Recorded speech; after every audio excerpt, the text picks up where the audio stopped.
What up, Dokkaners? So now that we have cleared all of the showcases, we've done all of the new events in part 1 so far, I wanted to do a hit a potential guide video on all of the units in part 1. I'm doing this because maybe you didn't watch all the showcases, or maybe you're not a part of the Discord server where you can see all of my hit a potential builds for characters, and you just want to have all this consolidated into one video. That's why we're going to be doing this here.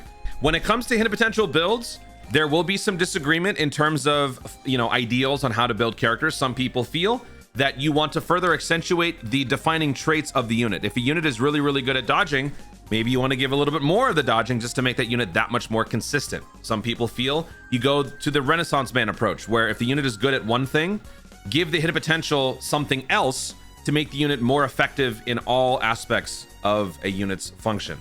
So over time, my views have changed. Initially, when I started playing the game, I was very much an offense-oriented character, or not a character, offense-oriented player, where I was all about giving the units critical additionals. I didn't care about dodge. Over time, I learned about the importance of dodge. Also, granted, when I started, it was at the end of the 3rd anniversary when I was starting the 4th year, so things were very different back then.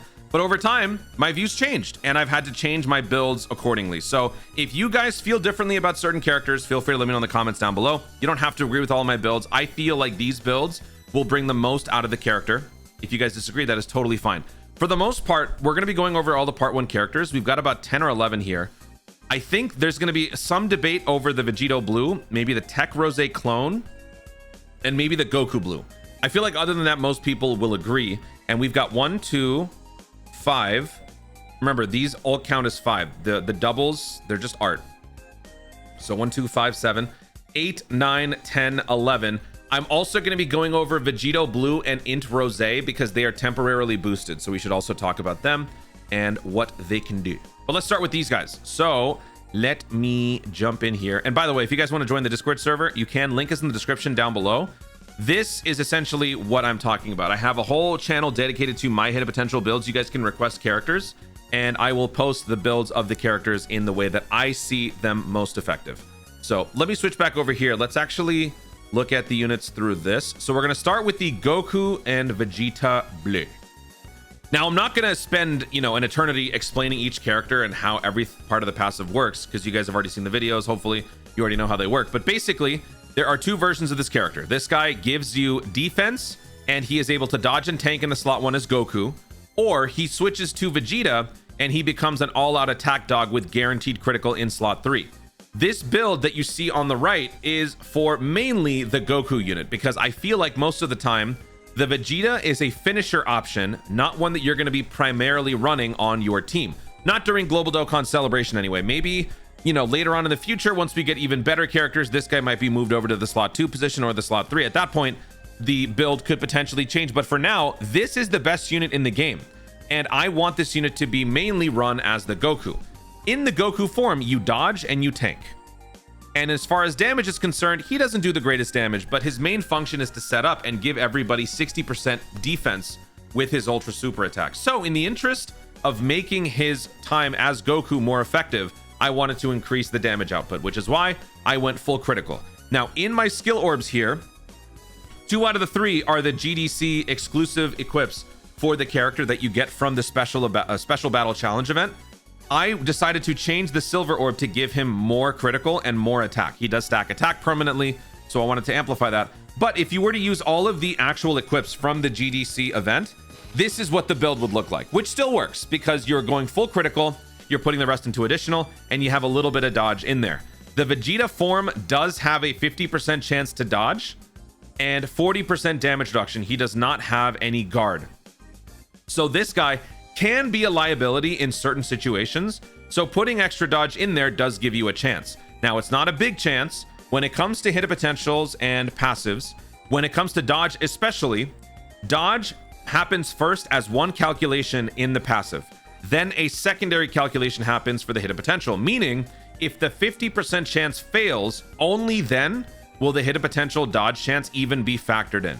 So if you have a 50-50, that is the optimal way to actually get the most out of the hit potential side. So if this 50% fails, I currently now have a 6% chance to actually dodge. Not a guarantee, but it could help. So this is probably what most of you will have. But if you happen to have a critical or an attack boosting skill orb, for me personally, I would rather put that in there. So this is my build. Either way, we are focusing on critical. That also makes the Vegito active skill feel a lot more rewarding, because if you can land that crit, ooh, that feels good. Wait, this isn't the one. That's the wrong one. It's the Goku one. Yeah, Goku's Vegito active skill feels very underwhelming if it's not a critical. That's just me. That's just my own thing. Anyway, moving on. Up next, we've got Goku Black Rose. This guy, you are going to be primarily using him as the Rose because Rose can stack attack permanently. Rose sets up the rest of the rotation for more damage. Instead of giving defense for the rotation, he gives attack. As far as his build, he does have guard and damage reduction, which is good for the slot 1, but it's not going to necessarily work in every sense. Sometimes a 60% damage reduction and guard against a cataclysmic attack turn 1 on some new power crept event could still result in catastrophe. Maybe this unit can handle it, but what if your team collectively doesn't have enough orbs or doesn't have enough health? Maybe you need all that extra health, and this guy getting hit could cause some problems for the rest of the rotation. So because of that, I think putting dodge into the unit is a good thing to do, especially considering critical. You've got a 60% chance on this guy's form, and then the Zamasu has a 50% chance to crit, and then when you fall below 60% health, he also has a guaranteed crit. So critical is not needed at all, which just makes things easier in terms of building. It's all about additionals and dodge. I feel like the more dodge you give, the less headache you will deal with on any given rotation. I like to use even numbers or nice round numbers, so I built it in such a way where I've got 20 additional and I've got 15 dodge. If you want to use your full GDC exclusive equips for the character, this is the one EX orb that you would have to swap out, because the bronze one, you only have, I think, attack and defense. So you could swap this out for the 900 defense boost. This will make this character a lot more efficient defensively after supering, especially when you switch to Zamasu. He only has guard, he doesn't have damage reduction. He gets a little bit of it from his passive, so if you're launching multiple supers, your stats are through the roof, you have that extra defense boost, it will make a difference. So you could either do this, but if you have the additionals, I mean, if you're me, I'm kind of OCD, I like having these types of numbers. So 2015, no critical needed. This is a good build for the character. All right, now the free-to-play Zamasu Goku, I have not done a showcase on this character yet, so I do want to actually go over the full build and explain myself. So this guy, Time Traveler, 100% lead. This guy causes Colossal, lowers attack and defense. For the 18 key, raises attack and defense. For 1 turn, causes Mega Colossal. For the passive attack and defense plus 159, changes key spheres from physical to STR. Launches an additional attack that has a high chance of becoming a super. Super class enemies are nerfed by 30%. Extreme class allies are boosted by 40%. For 4 turns from the character's entry, damage reduction plus 20%.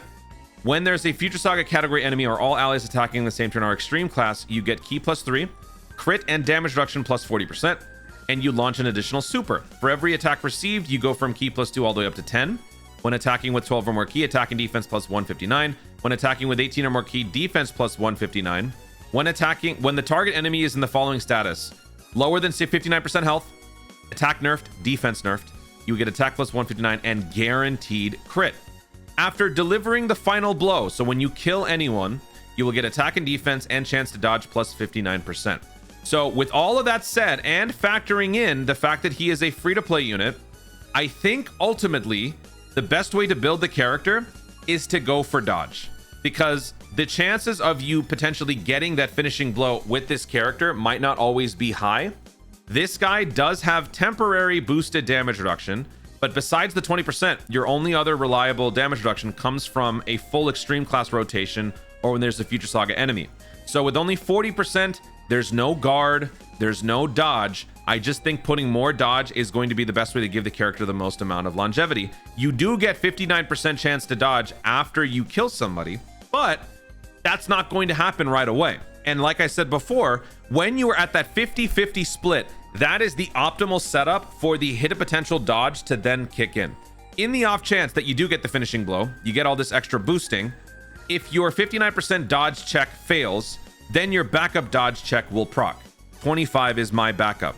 It's not going to always happen, but it will give me a substantial chance to dodge something if the 40% simply isn't going to cut it. 40% plus me launching my Ultra Super. Ultra Super is the only attack that actually boosts my stats. So all things considered, I think dodge is the most important thing. After that is additional. At the moment, there are no special EX orbs dedicated to this character, so I did use additionals and dodge equips for super bosses. So if you have those types of orbs, that would be good. But I think the most important thing is to go for dodge. He does have additional built in to his passive in 2 different spots. Both very easy. So maximum dodge, the rest additional. Critical, he has it. Yeah, he's got 40% crit chance. That's enough for me. You know, he's got this here, guaranteed crit, 40%. That's enough for me. I don't need more. Alrighty, the temporarily boosted 5th anniversary LRs, the Tech Vegito and the Rose. Here are the stats on the extra buffs that they've been given. So it doesn't actually say in the passive. If you look at the passive, it just says boosted for a limited time. So this part might only apply to this part of the celebration, but just want to go over it real quick. Originally, his build, I mean, I haven't changed it and I'm not going to change it because while these extra stats are great, he only has a super effective type. Oh, so it's the same attacks effective against all types thing, which is the pseudo critical effect. I had originally given him maximum critical. He is a combo machine, especially after he transforms into Vegito Blue. Now he is a combo machine with a lot more horsepower. So I just am going to continue keeping him at maximum critical, the rest additional. Dodging, he is a slot 3 dodge specialist. He has a 70% chance to dodge. Honestly, that's good enough for me. Also, when you consider this guy on a rotation where the Goku Blue gives you the extra 60% defense, I'm less concerned. So I am giving him max critical and then the rest additional, and all of his EX equips are from a specific event that gives you his equips, and they all boost defense, making him that much more tanky. So with all of this, plus all of that, I'm feeling pretty good about Vegito. Int LR Goku Black Rose. So in his build here, in his boost, he's got extra defense. He's got guaranteed critical in both his rage form and his regular form. With critical guaranteed during this temporary buff, that actually changes a lot because that makes your final blow mechanic less relevant, but that's okay because originally how I built this unit was I wanted to get the finishing blow. He does a lot of damage, and even without the critical, he can do a pretty good amount of damage. So ideally, if I can get the finishing blow, he gets a 50% chance to crit. So what I did is I gave him full dodge and additional because those are the only 2 parts of his kit that would just need more work once he gets the critical. I am going to try everything I can to get this guy to get that finishing blow so he can get the critical. Because if he does, this automatically goes from nothing to 25 because it's a 50% chance. But because right now he's temporarily boosted, you want to be keeping that in mind when you build the character. So 20 additional means 40% chance. 20 dodge means 20% dodge chance. He doesn't have damage reduction. He doesn't have guard. He is susceptible to some pretty nasty damage. So I think the dodge would be a good thing. But again, during the boost, not as necessary. But this is how I've built him. Additionals and dodge. Alrighty, Vegito Blue. This one I think there's going to be some debate over because when it comes to this character, his main function is to counter. He will stack a bunch of attacks, potentially, if you're lucky. So he's going to be padding his stats like crazy, making him an all-out juggernaut. Then when he gets hit by normal attacks, he will counter with tremendous power. That's essentially how you want to be using the character. When you do that, you want to be making those counter damage, the counter damage more effective. I call it cheap shot damage because on any given turn, while you do a certain amount of attacks on the enemy, that sort of ends your damage sequence for the turn. But with these extra counters, you can do a whole lot more. That too, if it's a critical. So I want to be normally making those counters more critically effective.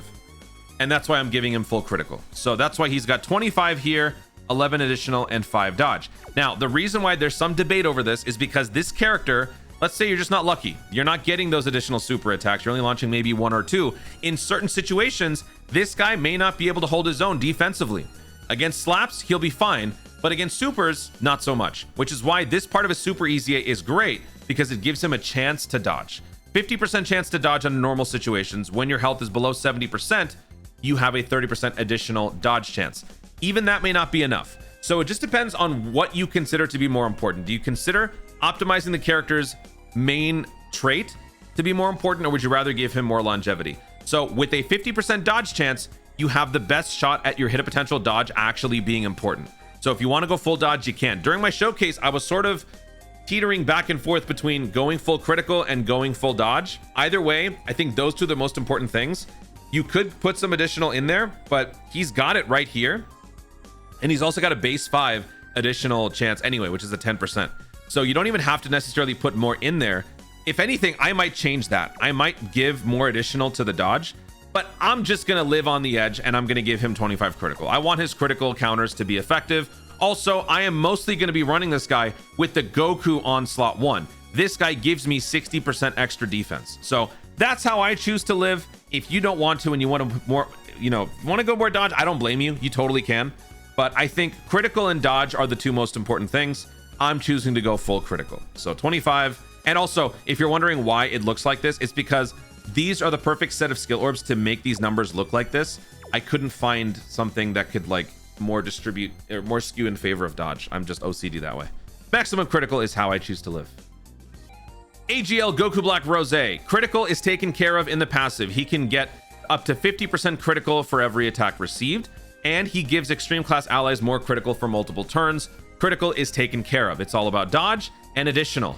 He is a defensively focused character in terms of a super. He's greatly raising defense. So with extra defense and the damage reduction that he gets temporarily within the turn, he is a pretty decent unit in slot 1 or slot 2, preferably slot 2 because he then gets to super.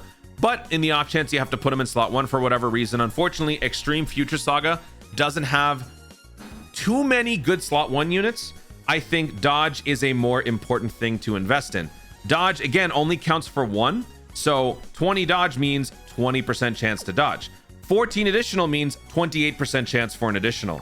So I was debating putting more into additional, but since it counts for double, I would rather just make the dodge more effective because in the off chance, I just need him in the slot 1. Let's just say like both of my LR STR Rose characters on the second turn and in slot 7, which is turn 3. That first turn, I don't have anybody on my Extreme Future Saga team that can protect me. This guy might have to do it. So I am giving him 20 dodge, and then I'm putting 14 into additional. I think most people will have some sort of combination of this. Whatever amount of additionals you want to put in there, whatever backup dodge you want to do, that's fine. Also, if you can, invest in his defense because he does gain a substantial amount of defense with the super attack. So the more defense equips you have, the better. At the moment, there are no EX skill orbs tailor-made for the character. In the future, there might be. But for now, I just gave defense and dodge equips across the board for the unit.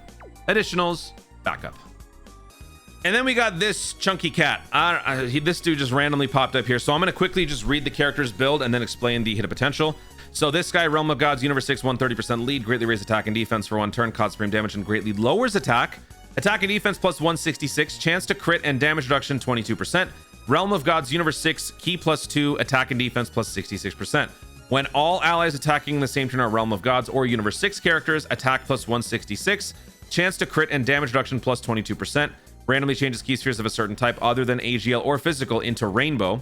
For every key sphere obtained, defense plus 111 up to 666.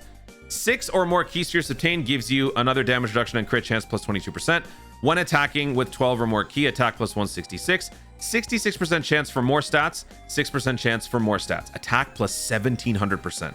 So this guy is a very gimmicky character, but also in terms of how to deem what's important for the hit potential build, it's very easy to spot. In the best situation, he's getting critical times, he's getting 22 critical and 22 damage reduction, another 22 critical, another 22 damage reduction, another 22 critical, another 22 damage reduction. So he's got 66% crit in his best case scenario. So as far as I'm concerned, critical's taken care of. I don't need it. You could do more because whenever this pops up, you want to capitalize on the damage, you could. Since he's a very gimmicky character, I wouldn't mind putting more critical, but I just choose not to.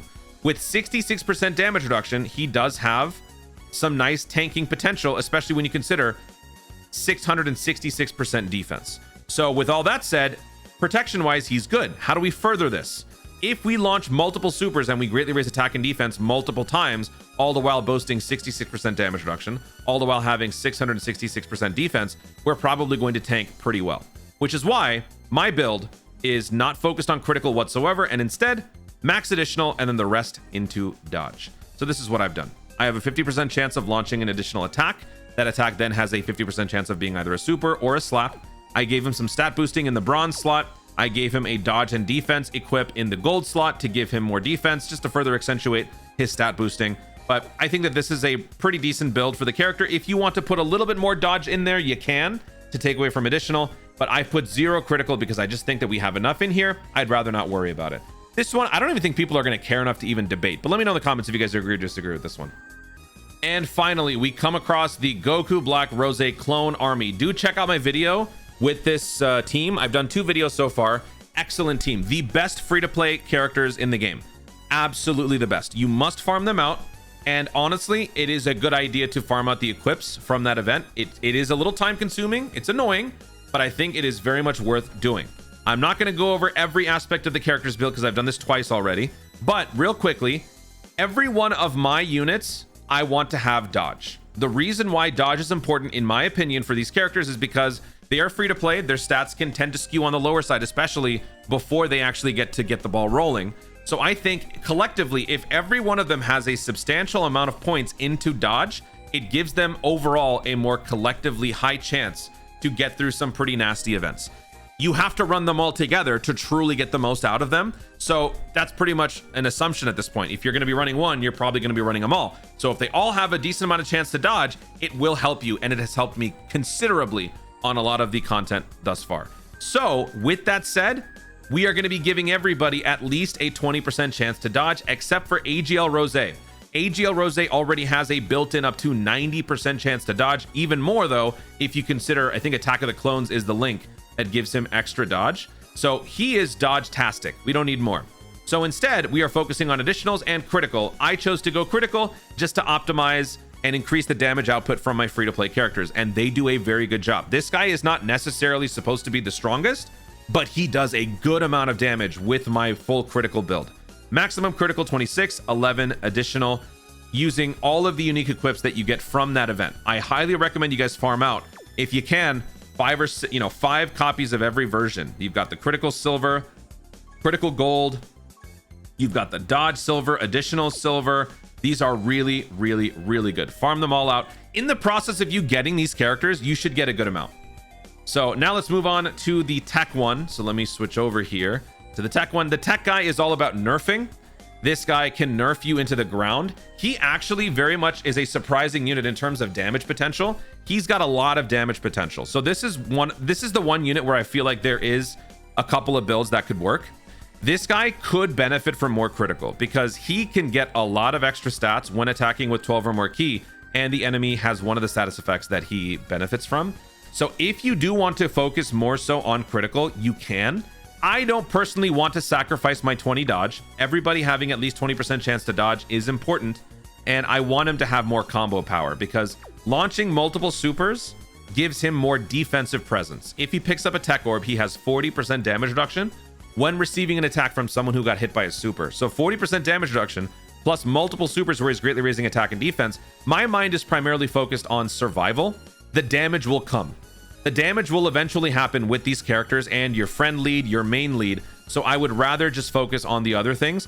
Plus, he's got a link at level 10 that gives you an extra 5% critical. It's not a straight up additive chance, but it does factor in a little bit. So he's got an over 5% chance, or he's got an over 10% chance to crit on any given attack. That's enough for me. But if you want to go full critical, you can. Like if we change this one to maybe this, that would work too, honestly. This is not a bad build. 20% critical chance on any given super. Yeah, the dodge chance has dropped a little bit. For me, I'm OCD. I want them all to be the same, so I'm going to switch it back to this. But if you do want to switch it to that, I don't blame you. Again, farm out those equips. That would be a very good idea. Up next, we've got the Scouter. The Int Rose clone can guard. The Int Rose clone can heal. The Int Rose clone can foresee enemy super attacks. His main function is to tell you where everything is. With guard only, it's not going to get you out of every single potential piece of damage that you would take. So I think that giving the 20 dodge is still good. And then maximizing the amount of attacks that you can launch would be better. Yeah, you could throw in some critical, which is what I've done here because I want all of them to have a decent chance at launching some crit damage. But I did focus mostly on dodge and then the rest into additional. 22% chance of launching an additional, which could result in another super attack, which I have done from time to time. This guy's also done critical damage, which has been pretty good. So I think max additional or max dodge, full additional, and then the rest crit you can do. If you don't even care about critical on this guy, you could just go full additional. That also works. This honestly might be better because his role is to scout. He can still do a good amount of damage, but other guys can do more. So if you value that, you could swap this, but I'm going to keep it the way that I did because the numbers are nice and round and I like it this way. Next, we've got the STR clone. This guy has insane damage potential. He can launch multiple supers. He's got guaranteed critical in his passive. Unfortunately, he has very measly 20% damage reduction. So with multiple supers, that too, he is massively raising attack and only raising defense at one level for one turn. He's going to need some help defensively, because while he can do a lot of damage, if the enemy is not dead, he is left open to some nasty damage. So 20 dodge, maximum dodge, definitely the way to go. You don't need critical. In fact, I feel bad that this 5 critical is going to waste. Put the rest into additional. The bronze slot, that level 9 attack boosting equip, is going to be very good because you will feel the difference. I was putting up 55, 56 million attack stat numbers with this unit, and I wasn't even trying. If I tried, I could probably easily hit 60, 70, 80 million attack stat, which is psychotic. But yeah, that's what this guy can do. Give him dodge to give him more consistency, more longevity, so he doesn't get you killed, and give him the rest additional. Very good unit. And lastly, we've got the defensive stacker. This guy, like the STR version, massively raises defense, or not, he massively raises his metric while raising minorly the other one. So he's all about defense. He's got guard, he's got team defense, he's got damage reduction, he has a little bit of a pseudo critical. So how do you build him? You focus mainly on the defense. So I've given him full dodge. All of his equips not only balance him out, but it also caters to defense. As you can see, all blue equips here. And so I've gone 20 dodge, I did 11 additional, and then I put a little bit into critical. This is also maybe one where I could change it. He's got attacks effective against all types, which is a pseudo crit. It doesn't do it as much damage, but just because I'm trying to keep everyone sort of consistent, just like I'm giving everyone a 20% chance to dodge, I'm giving everyone essentially a 12% chance to crit, which is why I gave him 6 crit. You don't have to. If you swap this for the additional, this is probably honestly the better way to do this, because he is your ultimate defender. He was able to tank STR Trunks in special battle? Seriously serious, who does a ton of damage. This guy was able to straight up tank that guy after he was maxed out, because of the guard and because of the damage reduction and because of the massively raising defense. If you give this 17 additional, that's a 34% chance at potentially another super attack, which would make him even more unstoppable. So yeah, all out dodge and then additional is the way to go. So there you have it. That is the full breakdown for all characters in part 1 of the global Dokkan celebration. Again, these are my opinions. This is how I feel the character can best be used. If you disagree, feel free to share in the comments down below. Over time, as the events that release change, as the power creep continues to evolve, some of these characters might ultimately need to be changed. I am recording this during part 1 of the global Dokkan celebration. So if there's anything that's very extreme that I need to clarify on, I will do so in the pinned comment down below. But otherwise, I feel very comfortable with these. I think there will be a few, like I said before, that are open to interpretation. So you guys can let me know what you guys think. But I like these units, man. They're so fun to use. Like this, especially free to play. I have not felt this good about Dokkan in a very long time. Guys, thank you so much for watching. If you enjoyed the video, be sure to like down below. Leave in the comments your thoughts on how to build these characters. Do you agree? Do you disagree on some of my builds? Which one is your favorite? Which one is your least favorite? Let me know in the comments down below. Also, be sure to subscribe for more Dokkan content in the future. And click the notification bell so that you let us know you want to see more of my stuff. Do it. Thanks again. Stay tuned, and always remember to Dokkan responsibly.